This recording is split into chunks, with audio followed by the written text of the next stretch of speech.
This is Kris Yagel. I got a leadership trait or way of being from the leadership revival movement that's really near and dear to my heart that I want to share with you. It's called being a maverick. You know, I get kind of, I get really passionate about that. I get disgusted about this nowadays. Where the heck are the tough leaders at nowadays? Where are the cowboys, so to speak? You know, it just seems like everybody's so worried about being compliant and staying within the lines and conforming to ideals that you probably didn't even believe or buy into anyways. It just, nobody rocks the boat anymore. Where is that trait? You know, where are the Pattons and, some of the, Grants and some of the leaders from history?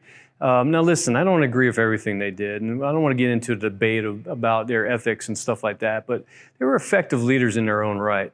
So where is all that? You know, in his book, Rich Dad, Poor Dad, Robert Kiyosaki says, if you're needy, you're weak.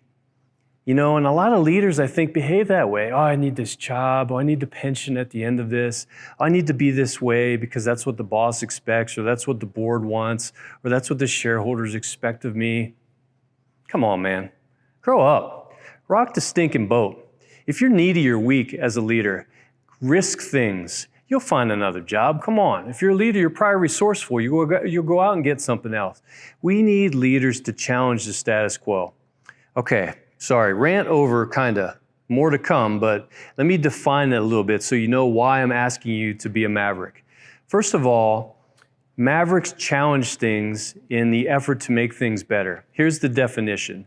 They refuse to play by the rules.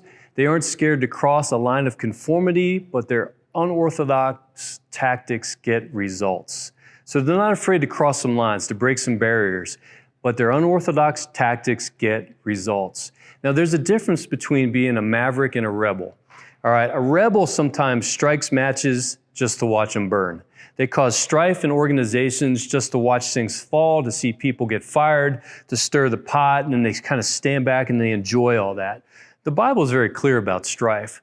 You know what it says? It says, warn a divisive person once, warn them a second time. After that, have nothing more to do with them. I'm not talking about being a rebel.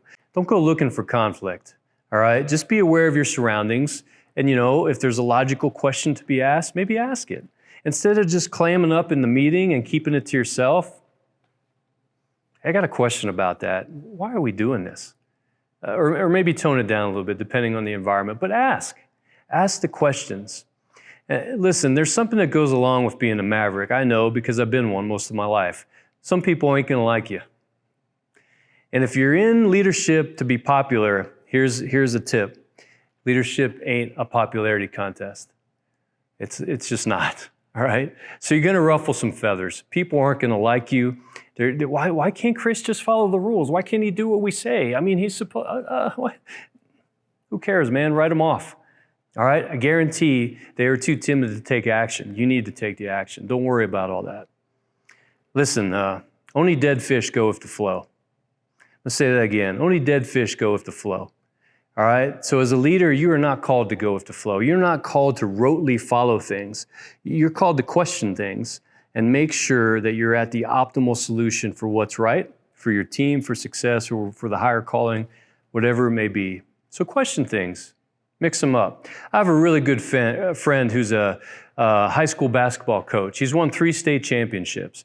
Guy's a stud. I mean, he's just done amazing things on the basketball court. He's also a Division I athlete and many other things. That's another episode in itself.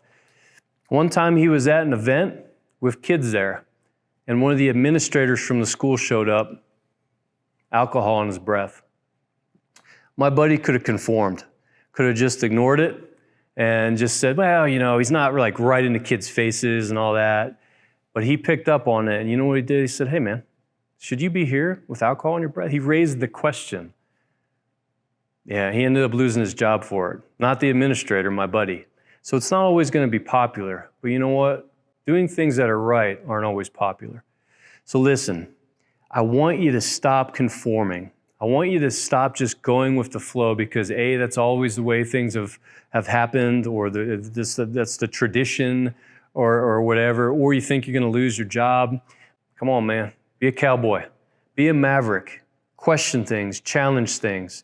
Do it with the right heart, the heart to make things better, to make your team better, to improve others. That's your leadership tip for today from the Leadership Revival Movement. Hope this helps you. And if you get in trouble, don't give them my name. I'm just kidding. Be a Maverick. You'll be glad you did.